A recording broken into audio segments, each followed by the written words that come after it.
Eu converso com Ana Beatriz Soares sobre os 1000 dias da criança.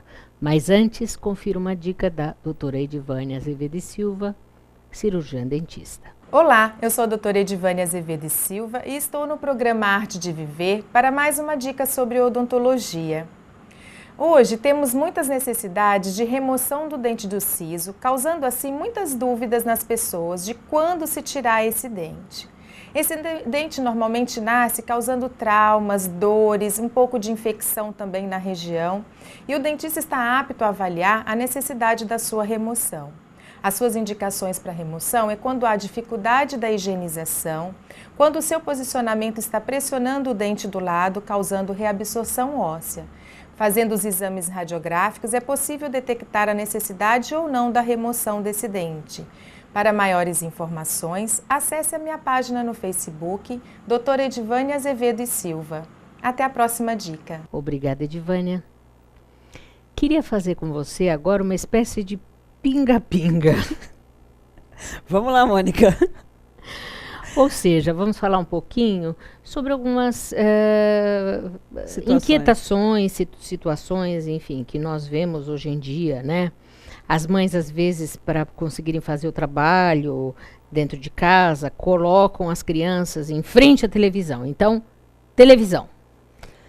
Então, dentro de televisão, eu vou colocar televisão, videogames, computadores, tablets, televisão. Isso, tudo, inclusive celulares.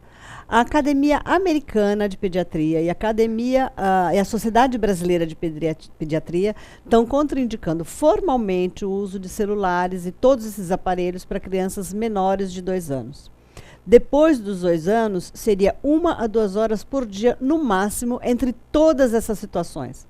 Porque, em geral, se você pergunta para a mãe, ela fala, não, mas ele fica só 1 hora. Ele fica 1 hora no computador, 1 hora no celular, 1 hora no tablet. E quando você vê, tem crianças que ficam 10 horas hoje em dia na frente do computador ou qualquer eletrônico que seja. Mas uma criança de 2 anos, como que pode isso? À medida que vai crescendo, vai ficando cada vez mais tempo. E o que eu vejo, assim, crianças irritadas porque não conseguem passar a fase. No consultório mesmo a gente vê isso. Não consegue passar a fase do jogo. E se acaba a bateria, elas ficam extremamente irritadas. Ou seja, elas não conseguem administrar essa situação. Mas os trabalhos que tem vindo, que a gente tem lido, assim, que está se relacionando esse tipo de atividade das crianças com horas a menos de sono. Então, insônia em criança por conta disso. Agressividade, distúrbio de déficit de atenção. Então, são muitas coisas, muitos conceitos, muitas situações sérias que a gente tem que intervir realmente. Então, tem que colocar horário para essas crianças ficarem no computador, no videogame. Não pode deixar. Falando em horário, horários de sono, horários de dormir.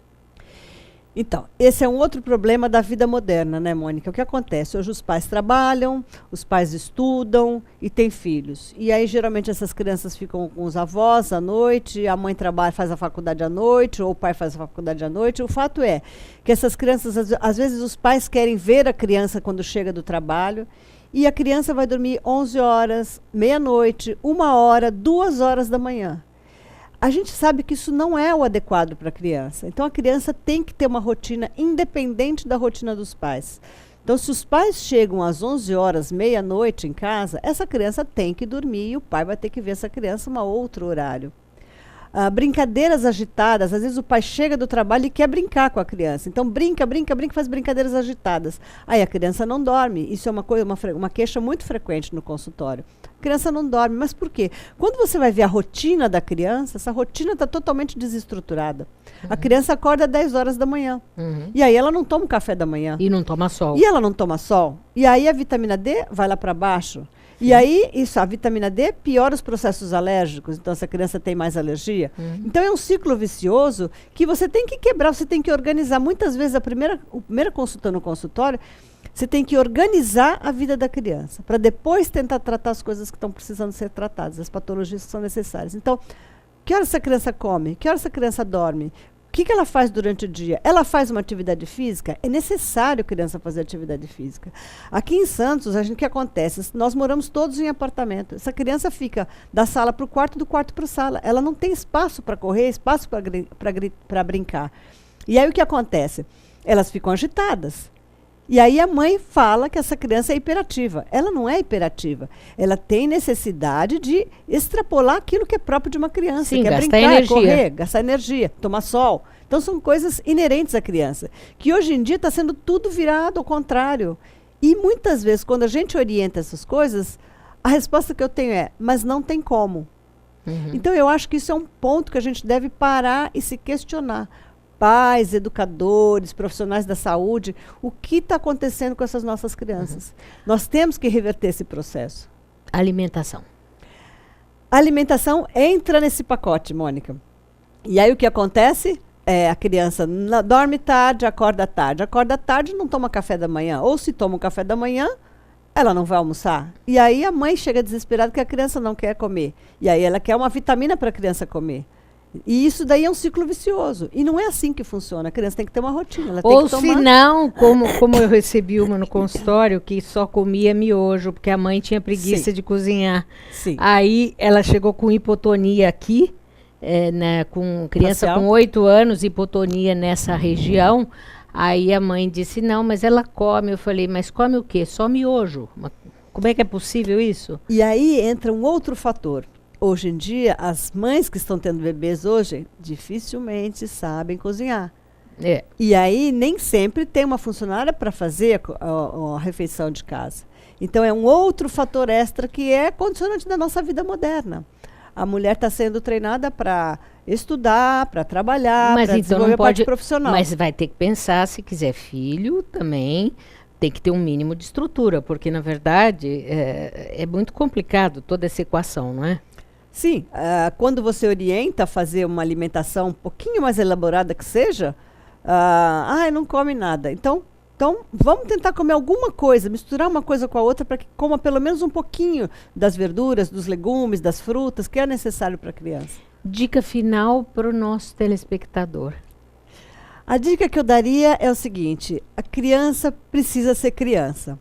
A criança precisa ver a formiguinha que passa no chão, ela precisa ver que a nuvem mexe no céu. Então, ela precisa ser criança, ela não pode ter uma agenda engessada. E a criança precisa de rotina. E os pais precisam ter bom senso, A não criança precisa de limite e a criança precisa de carinho. Ela Não é? precisa de tudo isso. E eu acho que a gente precisa ter bom senso para saber equacionar tudo isso, não é? Claro, sem dúvida. Muito obrigada, foi muito bom. Obrigada, Mônica, eu que agradeço. Até o próximo Arte de Viver. Tchau, tchau.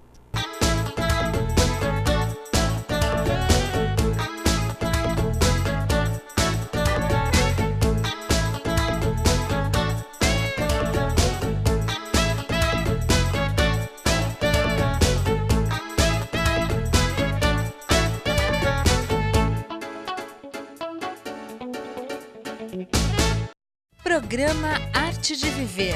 Apoio Sicom, Sindicato dos Condomínios Prediais do Litoral Paulista, a mão amiga no momento certo. E Santini Ortomolecular, terapia de reposição de oligoelementos via derme para o seu equilíbrio físico, emocional e metabólico.